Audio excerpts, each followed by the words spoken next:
Fala pessoal do segundo ano, tudo bom com vocês? Vamos lá. Vou comentar as questões aqui do PET da primeira semana.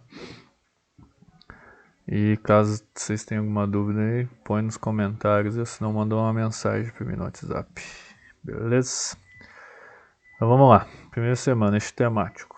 O que a gente vai estudar? Cultura e política na construção do Estado Nacional Brasileiro, 1822 e 1900. No caso aqui, é do período de independência do Brasil, 1822, até 1900, que teoricamente foi a proclamação da República. A proclamação da República foi em 1889, certo? Tema 1. Embates políticos no processo de construção e confirmação do Estado Nacional. Então o que ele está falando aqui? Processo de construção e afirmação de um Estado, uma afirmação de um país. Então ele está falando da formação do Brasil como um país. A habilidade que vocês têm que desenvolver. Confrontar as periodizações históricas tradicionais a partir das noções de múltiplas temporalidades. Entendi nada. Então, o que vocês têm que falar? Vocês têm que fazer, confrontar, questionar os períodos históricos do Brasil e nos seus múltiplos tempos. Então, imperial, quando era colônia de Portugal, essas coisas assim. Permanência, mudança, simultaneidade e processos históricos. Então, o que permanece no Brasil hoje, o que mudou, como que era o processo, por exemplo, de escravidão, como que é hoje em dia, como que foi um processo político do Brasil no Império, como que é um processo do Brasil República, essas coisas. Conteúdos relacionados à construção da economia do Brasil no período imperial e interdisciplinaridade, filosofia, geografia e sociologia. Então aqui tem dois conceitos aqui que ele explica, liberalismo e positivismo. O que é o liberalismo? Doutrina baseada na defesa da liberdade individual, dos campos econômicos, políticos, religioso e intelectual contra as ingerências e atitudes coercivas do poder estatal. Coerção é obrigação, tá? Do poder estatal, do governo, no caso. Então o liberalismo baseia-se no quê? Na liberdade individual. Então, por exemplo, no liberalismo não pode ter escravidão, certo? Na defesa da liberdade individual, nos campos econômicos, políticos e religiosos. Então todo mundo tem direito a praticar a religião que quiser, desenvolver um processo econômico que quiser. Então é um país liberal, um país que você tem liberdade para as coisas. Positivismo. Sistema criado por Auguste Comte que se propõe a ordenar as ciências experimentais, considerando-as modelos por excelência do conhecimento humano, em detrimento das especulações metafísicas ou teológicas.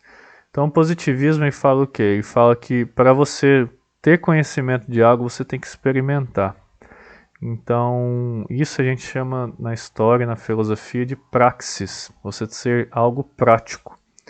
Então, em detrimento de especulações metafísicas ou teológicas. Metafísicas são o campo das ideias, então você imaginar algo que você ainda não concretizou é metafísico. E teológico é vinculado à religião. Então, explicar as coisas por meio da ciência, por meio de exemplos que já ocorreram. Então, vou dar um exemplo na política. Houve a Revolução Francesa, eles dividiram o Estado em executivo, legislativo e judiciário. E deu certo lá. Então, por que não implementar aqui? Entendeu? Então, uma coisa que já ocorreu, você considera como positivista, você colocar no seu país também. Então, nesse sentido que ele está explicando. Vamos lá. Para saber mais, esses vídeos aqui eu vou colocar na descrição do vídeo que eu vou soltar agora. Então, no caso aqui são duas imagens, né? Economia Imperial do Café, que você vê vários escravos carregando algumas sacas de café. E Economia do Império Brasileiro. Então, no caso aqui é uma cédula do Brasil Império. Isso, para quem não sabe, é Dom Pedro II. Então tem um brasão aqui do Império do Brasil, que essa era a bandeira praticamente, não tinha aquela bola azul. Era esse brasão aqui, ó, dessa nota, em cima do 200 aqui, que era parte da bandeira. Então, vamos lá, atividades. Importante que vocês leiam o texto. Leiam o texto certinho aqui, para vocês conseguirem responder as perguntas. As perguntas eu vou só comentar o que viria a ser as respostas, certo? Então vamos lá. Número 1, letra A. Porque apesar da diversidade econômica que a América Portuguesa apresentou no final do século XVIII, continuou a predominar no Brasil o modelo baseado no latifúndio monocultor escravista. Então vamos lá, a gente está falando aqui no final do século XVIII, então a gente está falando lá pelo ano 1800. O que acontece? O Brasil a colônia Brasil era das colônias que mais tinha escravo no mundo. Então por que isso? Principalmente por causa da corrida do ouro, porque eles descobriram o ouro por volta de 1700. Então o que acontece? Vários escravos vieram para cá. Quando o ouro começou a declinar, quando o ouro começou a acabar, esses escravos foram manejados para as plantações. E qual que era o principal produto do Brasil na época? Era o café. Então, boa parte desses escravos que largaram as minas de ouro, eles foram vendidos para donos de fazendas de café. Então, essas pessoas começaram a ficar muito importantes. Por quê? Porque elas estavam produzindo muito café e ganhando muito dinheiro. Então, eles se tornaram os barões do café, que mais tarde a gente vai estudar na parte da República do Brasil. Então, no período imperial, essas pessoas que eram donos de latifúndio, o que é um latifúndio? É uma grande propriedade de terra. Eram os barões, né, do café e plantavam também outras coisas, como tabaco, a cana-de-açúcar, ou criação de gado também, que eles tinham na época. Eles eram a parte econômica do país. Como o país não tinha indústria, então era um país de latifúndio, um país agrário ainda. Então esse modelo ainda continuou, principalmente vinculando a mão de obra escrava. Então eles usavam os escravos como mão de obra. Então eles tinham digamos assim, uma produção com custo baixo, porque como eles não pagavam salários para os trabalhadores, que no caso eram pessoas escravizadas, então o custo de produção era baixo também. Por isso que eles queriam a continuidade da escravidão também na época. B. Qual foi o obstáculo à ascensão de um efetivo processo de industrialização do país? Então, por que o país não se industrializou? Porque o país ainda tinha pessoas que queriam a continuidade da escravidão e da produção agrícola. Então, se o cara era fazendeiro de café, por que ele ia investir na indústria? Por que ele ia elaborar a indústria? Por que ele ia investir naquilo? Sendo que aquele modelo econômico que ele adotou para a vida dele está dando certo. Então, o governo também não ajudava, o imperador também, se ele desse dinheiro aos industriais, ele ia deixar de lado os barões, que tinham grandes propriedades de terra. Então o que acontece? O empecilho da industrialização do Brasil foi que o Brasil não tinha estrutura para se industrializar. O Brasil era governado por pessoas que tinham um poder político grande, que eram esses barões que normalmente plantavam café, e ainda era escravo. Então é um processo escravo. Na indústria, dificilmente você vai ver outro país que usou de mão de obra escrava na indústria. Normalmente é mão de obra que a gente chama de assalariada, a pessoa recebe um salário todo mês. E para isso acontecer, as cidades também teriam que ter um aporte, uma estrutura melhor para acontecer isso, porque a indústria precisa disso, precisa de porto, precisa de ferrovia, precisa de navio para escoar a produção, para você mandar para os outros lugares, precisa de um mercado consumidor que o Brasil também não tinha tanto na época. Então tudo isso era importado na época no Brasil. Por isso que até hoje a gente tem essa filosofia, não uma filosofia, mas esse costume de achar que tudo que é de fora é melhor que do Brasil, vem dessa época, porque a gente importava tudo.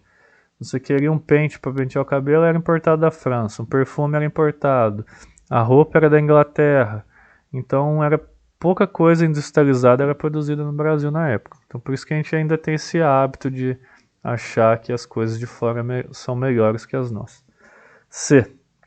Qual a posição do analista Basílio Salom Júnior acerca da economia brasileira?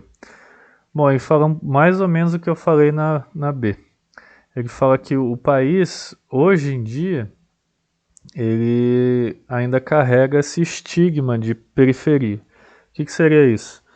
Ele fala que os ex-escravos, as pessoas pobres vivem em periferias hoje. Então isso quer dizer o quê? Que no passado houve um processo de escravidão, um processo de repressão. Então a população brasileira, boa parte dessa população brasileira periférica, segregada e pobre, advém desse período. Então são os ex-escravos, são os brancos pobres que não tinham recurso financeiro na época, que são minoria, mas existem. Então você consegue perceber que grande parte da nossa sociedade que é pobre é negra. Então é isso que o Basílio Salom fala. Ele fala que a economia brasileira era uma economia branca, era uma economia que baseava na monocultura e na escravidão. E isso repercutiu com o tempo. Então hoje em dia você consegue perceber isso na nossa sociedade. D. Quais são as duas questões importantes que colocam a partir da posição de Basílio Júnior? Então voltando no texto aqui, no finalzinho, ele está falando de economia no Império Brasileiro, no primeiro reinado, e também no segundo, e a produção do café. Então, esse autor, o que ele fala? Ele fala que são questões importantes. A produção do café, que era o principal produto do Brasil, e também o modo econômico que o Brasil existia na época, tá? Que era a questão da escravidão. Então, o que ele fala? Ele fala que o Brasil só tinha um produto, então se caísse o preço, se acontecesse alguma coisa, iria deixar muita gente pobre no Brasil. E também a parte da escravidão, porque toda a parte econômica do Brasil era baseada na escravidão. Se acabasse a escravidão, obviamente o Brasil ia passar por apuros financeiros. Por quê? Porque daí os produtores iriam ter que pagar um salário. E para isso, ia aumentar o custo da produção e ele poderia perder mercado. Então é como se o produto aumentasse muito de preço do nada.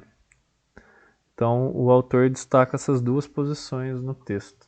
Mas vocês podem ler lá e retirar certinho essas duas posições dele. Como caracterizar a economia brasileira no primeiro e no segundo reinado?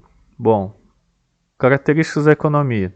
Primeira coisa, monocultura, latifundiária. Então o que acontece? Eles plantavam um produto só em grandes extensões de terra. Por exemplo, um cafezal, cana-de-açúcar, tabaco, em grandes propriedades.